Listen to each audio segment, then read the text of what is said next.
Shalom sahabatku yang terkasih dan sehati dalam Yesus Kristus. Jumpa lagi kita pada kesempatan kali ini. Mari kita siapkan diri dan hati kita untuk menjadikannya layak menyambut Tuhan. Supaya kita bisa menjadi garam dan terang dalam kehidupan ini.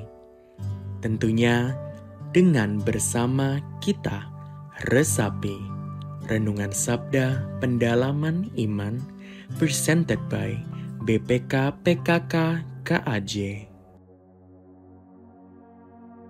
Bacaan dari Injil Matius bab 9 ayat 1 sampai 8. Sesudah itu naiklah Yesus ke dalam perahu lalu menyeberang.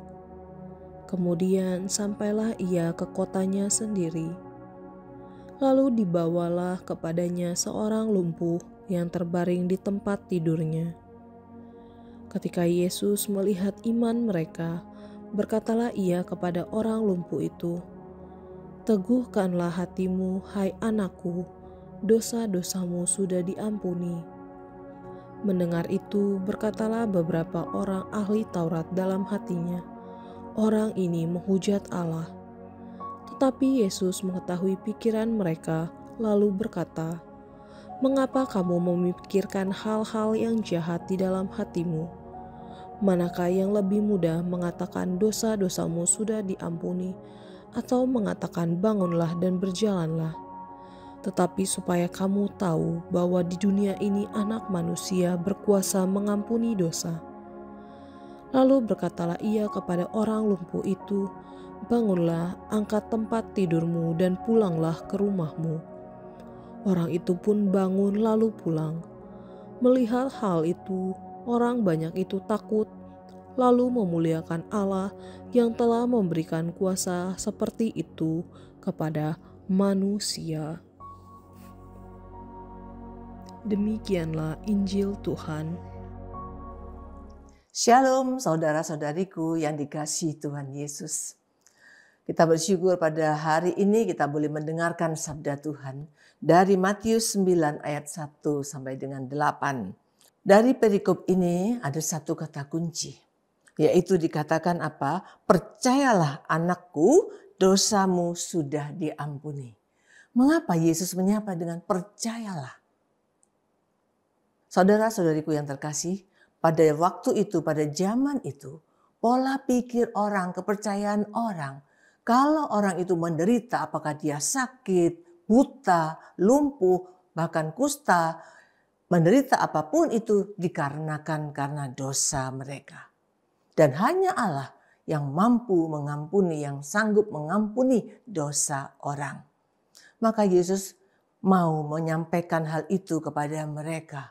Dan mau menunjukkan bahwa Anak Manusia berkuasa untuk mengampuni dosa. Seperti ada di dalam ayat yang di bawah yang tadi kita dengar bersama-sama. Percaya artinya yaitu sungguh-sungguh mau menyerahkan seluruh kehidupannya kepada Yesus, kepada Allah. Dan di dalam perikop ini juga nampak bagaimana ada orang-orang lain yaitu dikatakan yaitu para ahli Taurat. Dia di dalam hatinya berpikir, oh dia menghujat Allah. Dan Yesus mengetahui akan hal itu. Yesus menegur mereka. Mengapa pikiran jahat ada di dalam hatimu? Saudara-saudariku terkasih. Yesus mau datang ke dunia yaitu untuk membebaskan manusia dari penderitaan dan dosa. Dan juga Yesus mau menyembuhkan orang-orang yang lumpuh. Lumpuh jasmani maupun lumpuh rohaninya. Dan di sini dalam perikop ini kita juga makin menyadari peran Yesus.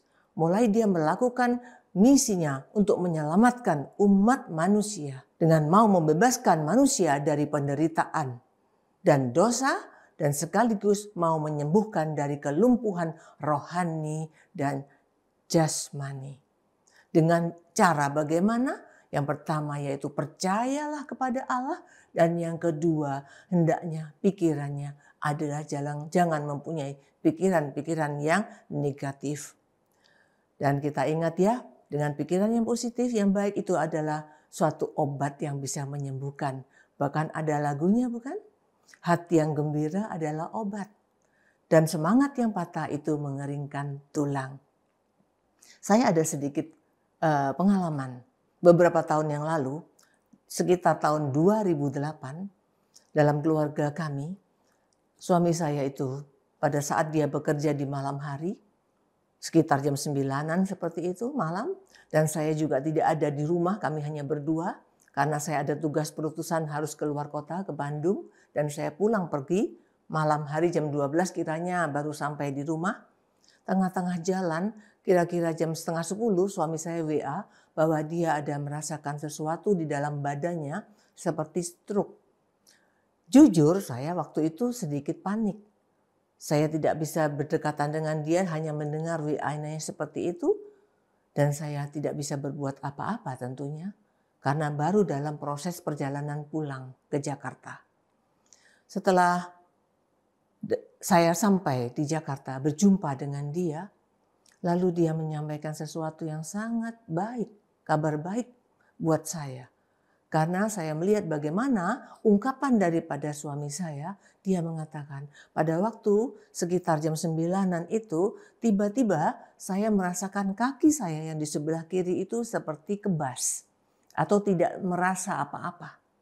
Lalu dia rasakan kok enggak merasa kakinya, dan dia juga merasakan adanya suatu aliran yang itu merasa kebas itu naik ke atas sampai ke arah pinggang dan sampai ke arah tangannya sebelah kiri.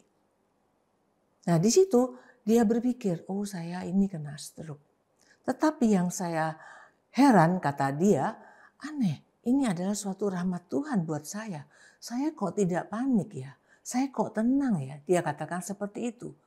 Bahkan saya mencoba berdiri pelan-pelan dan dalam benak saya, hati-hati jangan sampai jatuh. Lalu dia jalan tertatih-tatih pelan-pelan menuju ke kamar tidur dan dia membaringkan badannya di tempat tidur. Dan di depan mata dia memandang ke tembok karena di kamar saya itu ada gambar kerahiman ilahi Yesus yang memancarkan sinar merah dan putih ya, itu di situ kerahiman ilahi. Lalu dia mengatakan, saya hanya mengandalkan Engkau Yesus. Obat rutin memang sudah biasa diminum dan dia bersabar sampai menunggu saya pulang jam 12 malam. Pada saat itu saya langsung mengajak dia, ayo ke dokter, pada malam hari ini juga kita baiknya ke dokter. Dia menolak tidak ke dokter, tapi dengan wajah yang tetap tenang, besok pagi saja. Benar-benar besok pagi kami segera berangkat menuju ke IGD, ke rumah sakit, dan memang dia harus menjalani opnam kurang lebih 1 minggu. Dan selama di sana dia pun tetap kelihatan tenang. Yang itu membuat hati saya juga menjadi lebih tenang pula. Dia begitu percaya Yesus andalanku dan dia tetap tenang ini karena Tuhan. Jadi hati yang tenang, hati yang gembira itu adalah sungguh merupakan obat bagi orang yang mengalami sakit, dan percaya itu adalah kekuatan, percaya kepada Tuhan. Pada suatu saat, pada saat dia di rumah sakit itu ibunya datang. Mama datang, mamanya umur 90 lebih pada waktu itu dia datang dan dia mengunjungi anaknya yang sedang di rumah sakit, tapi wajahnya dengan tersenyum dan dia gembira melihat anaknya yang sudah bisa duduk. Dia mengatakan, kamu sudah sembuh. Karena kamu sudah suka makan seperti itu. Dan memang itu menggembirakan, kabar yang menggembirakan dan memberikan semangat. Dan memang benar hanya membutuhkan beberapa terapi memang setelah keluar dari rumah sakit dilanjutkan. Dan puji Tuhan akhirnya hati yang gembira dan yang percaya penuh kepada Tuhan, hati yang berpikiran positif itu membawa berkat. Tuhan memberkati. Untuk itu marilah saudara-saudariku yang terkasih, kita mau menutup dengan doa. Tundukkan kepala kita semua dalam nama Bapa dan Putra dan Roh Kudus. Amin. Allah Bapa yang maha murah dan maha kasih, tiada hentinya kami senantiasa bersyukur kepadamu. Engkau Allah yang hidup dan senantiasa hadir di dalam kehidupan kami. Biarlah ya Bapa, sabdamu saat ini boleh meresapi kehidupan kami semua, supaya kami sungguh dapat menangkap bagaimana Yesus mengajak untuk percayalah. Dan hendaknya pikiran-pikiran kami senantiasa berpikiran yang positif, karena itu adalah demi kebaikan kami semua. Untuk itu terima kasih ya Bapa atas segala sesuatu yang boleh kami alami dalam kehidupan ini, karena pertolongan-Mu melalui putra-Mu Yesus Kristus pengantara kami. Kami naikkan doa-doa kami ini, kemuliaan kepada Bapa dan Putra dan Roh Kudus, seperti pada permulaan, sekarang selalu, dan sepanjang segala abad. Amin. Dalam nama Bapa dan Putra dan Roh Kudus. Amin.